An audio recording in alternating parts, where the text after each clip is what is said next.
మీ face నిజంగా క్లియర్గా ఉంటుందా లేదా ఫిల్టర్స్ యూజ్ చేస్తారా అని అడుగుతున్నారు. నేను అస్సలు ఫిల్టర్స్ యూజ్ చేయను.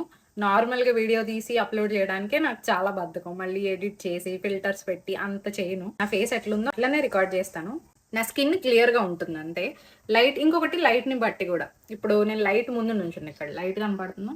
సో లైట్కి ఎదురుగా ఉన్నప్పుడు ఏమవుతుందంటే స్కిన్ గ్లో అవుతుంది. ఆ లైట్ షేడ్ ఇక్కడ స్కిన్ మీద పడి గ్లోయిష్గా కనపడుతుంది.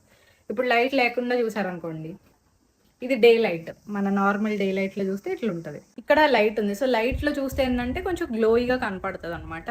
సో నా స్కిన్ క్లియర్గా ఉంటుంది. బ్లాక్ స్పాట్స్ ఉంటాయి అక్కడక్కడ, కానీ మోస్ట్లీ పింపుల్స్ రాకుండా చూసుకుంటా.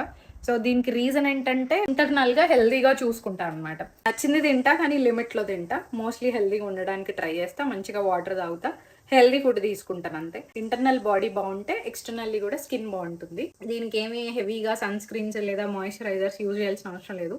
నైట్ టైం ఎప్పుడైనా అలోవెరా జెల్ యూజ్ చేస్తాను. మార్నింగ్ టైం జపనీస్ ఒక మాయిశ్చరైజర్ యూజ్ చేస్తాను. సో ఫిల్టర్స్ అనేవి వాటి జోలికి నేను వెళ్ళను. ఒకప్పుడు యూజ్ చేసేదాన్ని, కానీ ఇప్పుడు కంఫర్టబుల్ అయిపోయాను. నేను ఎట్లున్నా నా కంటెంట్ చూస్తారు, నా కలర్ లేదంటే నా స్కిన్ ఎట్లుంది ఇవన్నీ పట్టించుకోరు. కాబట్టి నేను కొంచెం కంఫర్టబుల్ అయ్యి వీడియోస్ పోస్ట్ చేస్తూ ఉంటాను. So no filters, nothing, super genuine content అనమాట అది.